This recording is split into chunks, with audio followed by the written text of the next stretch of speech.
Nós estamos aqui com a Letícia Nobre, do CESAT Bahia, e que vai nos falar um pouco sobre o trabalho que tem desenvolvido lá na Bahia, nesse campo da saúde do trabalhador. Letícia, inicialmente eu pedi que você se apresente. Como é que você gostaria de se apresentar? Então, eu sou médica, sempre trabalhei com saúde pública, médica sanitarista, e cheguei na Bahia em 1990, vinda de Santa Catarina, onde eu estava lá iniciando minhas atividades com saúde do trabalhador. Fui para a Bahia para fazer um mestrado lá com o pessoal do Departamento de Medicina Preventiva e Social, e logo no primeiro ano eu fiz concurso para médica no município de Camaçari, que é onde tem o polo petroquímico na região metropolitana de Salvador, e acabei ficando em Salvador. Então, em 95, Marco Rego, que estava assumindo como gerente do CESAT, o Centro Estadual, que foi criado em 1988, ele me chama então para compor a equipe do CESAT. Então, eu trabalhei um tempo, já tinha criado a partir de 91 a Unidade de Saúde do Trabalhador em Camaçari, então eu passo em 95 a fazer parte da equipe do CESAT também. Entre 95 a 96, nós começamos as primeiras investigações de acidente de trabalho com óbito. E a partir daí a gente investiu na capacitação da equipe técnica que existia na época. Foi inclusive quando a gente teve conhecimento do método de árvore de causas. Gravando. Você estava falando então, Não, o contato com o método. Isso, aí eu sou chamada para trabalhar junto com a equipe do CESAT. Em 96 a gente coloca na nossa portaria estadual de notificação compulsória os acidentes de trabalho com óbitos como de notificação obrigatória e investigação obrigatória também. E passamos a investir nessa linha de trabalho da vigilância e saúde do trabalhador. Então, afora conhecer as circunstâncias de ocorrência dos acidentes e estabelecer medidas para a prevenção de novos acidentes, essa estratégia de trabalhar com a investigação dos acidentes de trabalho com óbito nas empresas foi uma estratégia muito importante para a equipe ter conhecimento e criar expertise para fazer vigilância de ambientes e processos de trabalho de uma forma mais sistemática, né? E para conseguir entrar nos ambientes de trabalho também, uma vez que nós não tínhamos, e como não temos até hoje, né, a área de saúde do trabalhador prevista no Código de Saúde, que é um código lá de 1981. Então, já desde o início a gente começa a trabalhar em parceria também com o Ministério Público do Trabalho. E, ao mesmo tempo, investindo em qualificação da equipe técnica. Em 97, eu acho, nós tivemos um curso de investigação de acidente aplicando o método de árvore de causas. Chamamos Hildeberto para ser o nosso professor da nossa equipe, e a partir daí a gente desenvolveu uma linha de trabalho que até hoje a nossa equipe...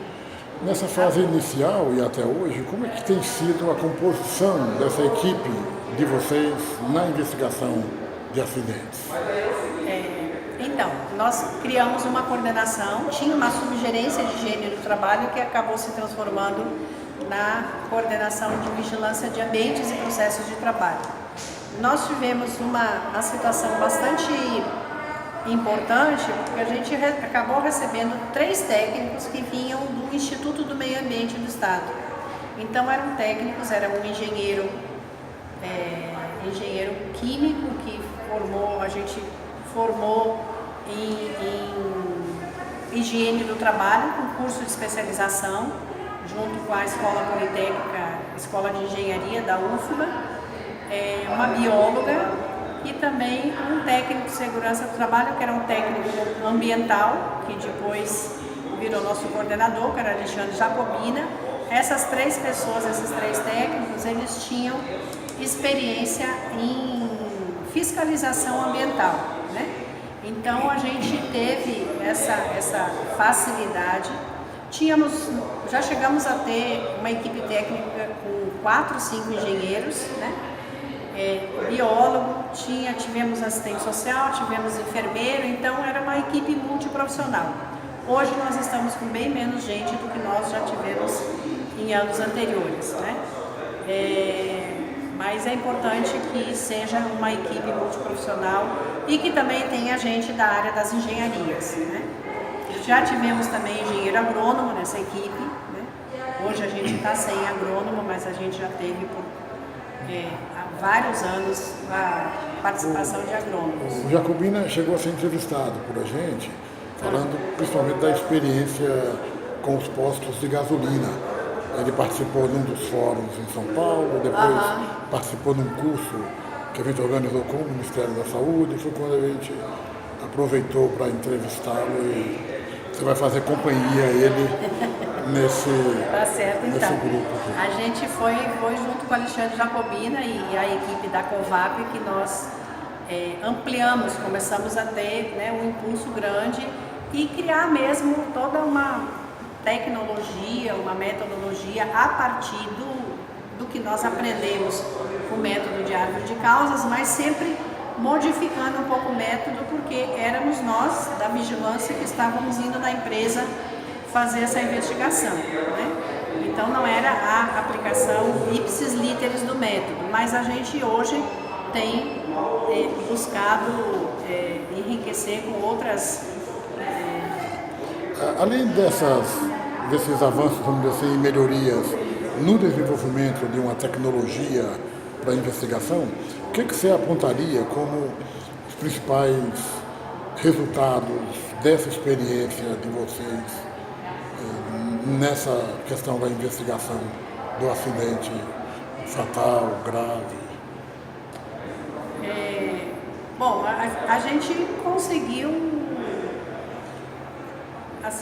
criar um corpo de intervenções e de proposições e recomendações técnicas para as empresas, de modo a, de fato, intervir nas condições de trabalho e intervir, inclusive, em mudanças tecnológicas dentro das diversas empresas em que nós atuamos, né?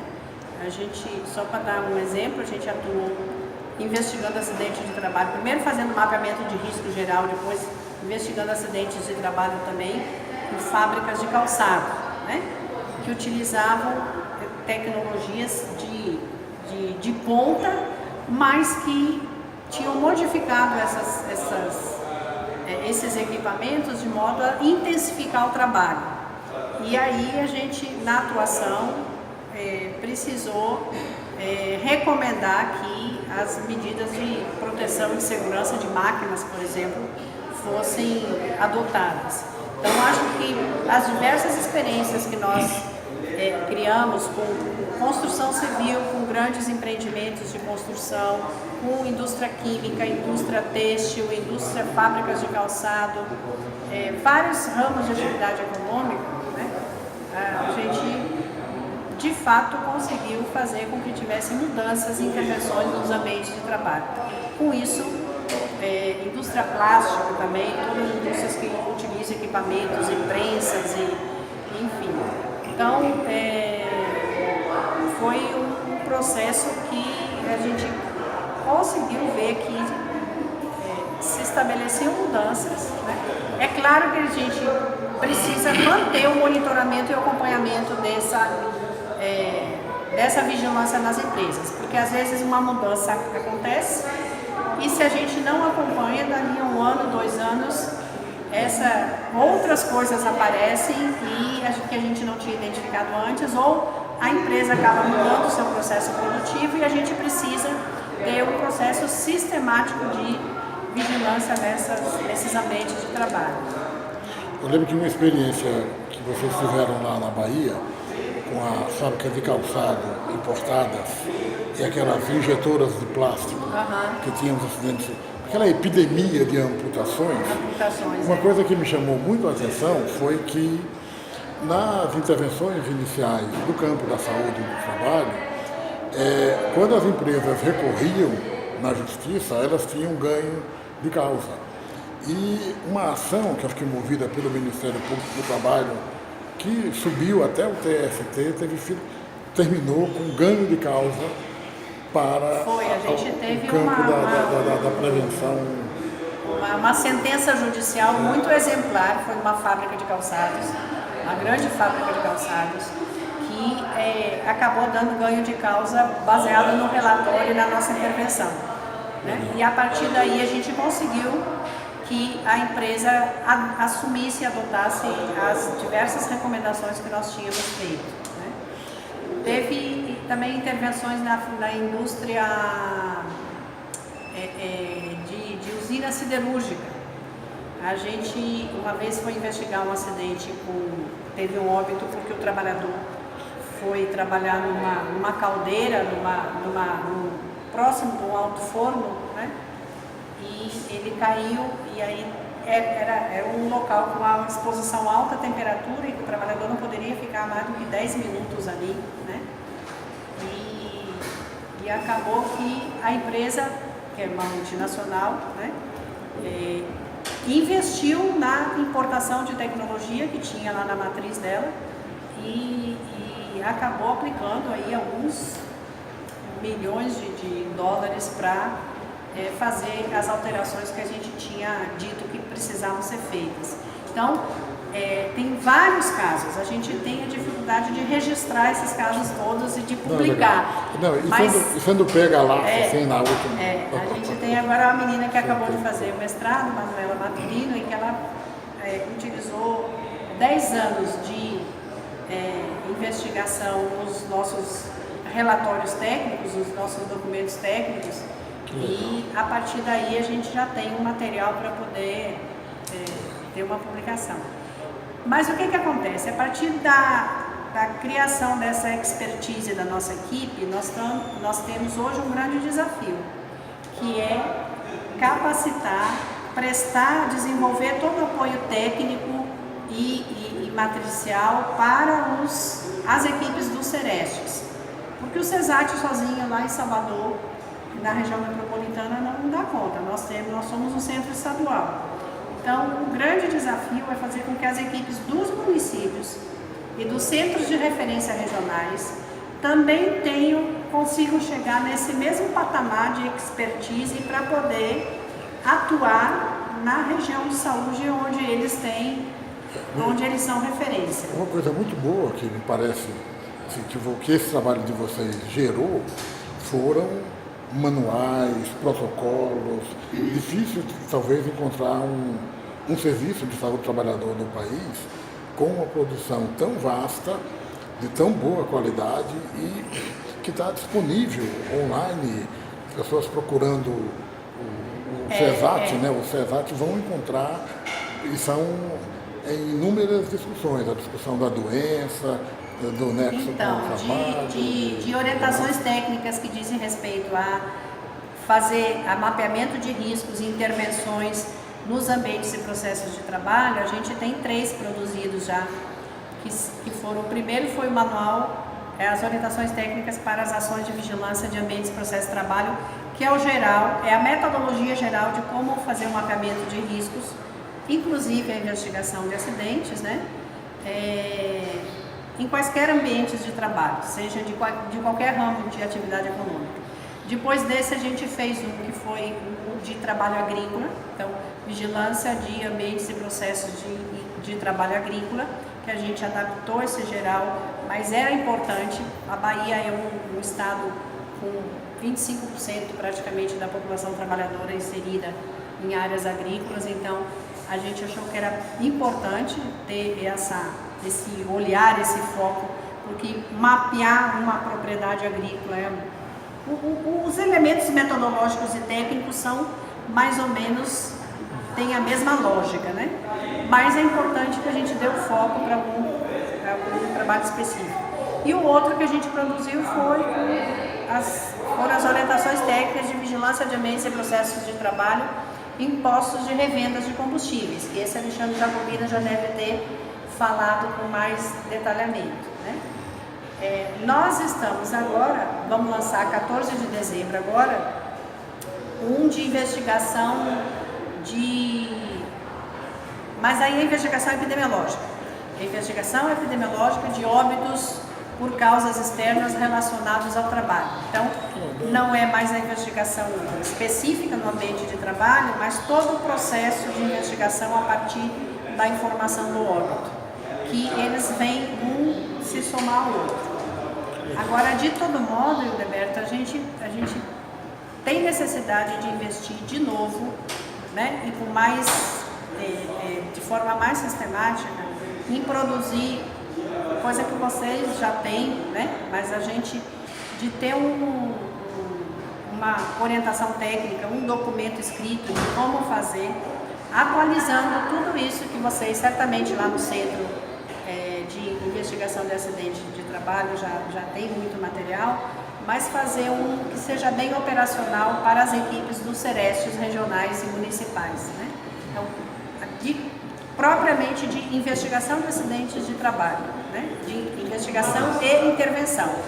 Nossa equipe já foi fazer, parte da nossa equipe fazer a capacitação e atualização em cursos com vocês, utilizando o método MAPA, né? Aquele mapeamento de avaliação e prevenção de acidentes. Modelo, né? De análise de prevenção. Modelo de análise de prevenção e acidentes. Então, a gente precisa expandir essa metodologia para o restante da nossa rede. Então, essa para mim, é um desafio importante daqui para frente. Para encerrar, eu gostaria que você falasse um pouco também sobre esse momento mais atual e o trabalho de vocês com a atenção básica, com a qualificação desse pessoal, enfim, com a implantação de ações de saúde do trabalhador nesse pedaço, vamos chamar assim, do SUS, tão importante. Bom, a minha equipe lá na Bahia, a gente está produzindo uma proposta, né, para ter um método de intervenção e de atuação junto com a atenção básica. Eu estou com 2 pessoas lá fazendo mestrado e o estudo delas é exatamente fazendo um trabalho de campo e uma construção de uma tecnologia para trabalhar com a atenção básica. Essa é uma coisa que está ainda em construção. Mas nós vimos trabalhando há alguns anos com algumas... são trabalhos mais focalizados, mas, por exemplo, na questão do amianto. A gente já tem trabalho de praticamente 10 anos, junto com a atenção básica, de uma região onde tinha a antiga mina do amianto, em que a gente trabalhou capacitação, acompanhamento, monitoramento, busca ativa de pessoal, cadastramento das famílias, a avaliação médico-clínica de pessoas que eram identificadas como expostas a amianto lá nessa região sudoeste da Bahia. Então, a gente tem uma produção com atenção básica de uma linha de trabalho específica, que é essa de ir buscar os ex-trabalhadores, as famílias e as pessoas identificadas como potencialmente expostas a amianto naquela região. Fizemos isso com um município próximo de Salvador, na região, que não é bem região metropolitana, mas pega ali o Recôncavo Baiano, que é o município de Santo Amaro, que tinha uma fábrica lá que foi fechada também e que tem um passivo ambiental muito grande de contaminação por chumbo e outros metais. Então, esse trabalho a gente fez junto com o Ministério da Saúde, junto com o município e principalmente com a atenção básica do município. Então, foi a produção, que é outro protocolo que nós produzimos, que foi, junto aqui com o Ministério da Saúde e o município, que foi o de avaliação de saúde de pessoas expostas a metais nessa região. Então, tem protocolos e fichas de avaliação para adultos, trabalhadores, ex-trabalhadores, né, e população adulta contaminada, um protocolo de avaliação para gestantes, porque a situação de contaminação continua, criou-se praticamente um grande passivo ambiental no entorno da fábrica que fechou, e também para crianças. Então, todo esse trabalho, a aplicação desse protocolo, nós trabalhamos com as equipes de saúde da família. E mais recentemente foi uma outra orientação técnica que nós construímos junto com vários outros setores, que foi a de proteção da saúde dos agentes de saúde. A gente produziu uma proposta de avaliação das condições de trabalho e avaliação das condições de saúde dos agentes comunitários de saúde e dos agentes de combate às endemias. E agora, depois dessa produção escrita, publicada, a gente construiu um modelo lógico de intervenção e estamos testando esses 2 projetos piloto em 2 municípios ali próximo de Salvador, para depois a gente ver o que dá certo, o que não dá, qual é a estratégia mais adequada, de modo que isso seja incorporado por todos os demais municípios do estado. Então esse é um trabalho que está em andamento, e esse trabalho a gente está fazendo especificamente junto com a atenção básica. Mas uma proposta mais geral para o estado todo, que a gente consiga trabalhar com todos os municípios, ela vem sendo construída por esse grupo de estudos e pesquisa que tem as nossas 2 técnicas, mas tem o pessoal todo da universidade. A professora Mônica Angelim, do Departamento de Medicina Preventiva e Social, é a pesquisadora, coordenadora desse processo. Que legal. Letícia, obrigado. Peço desculpas aí por ser explorado esse tempo aí, né? Muito legal. Parabéns pelo trabalho.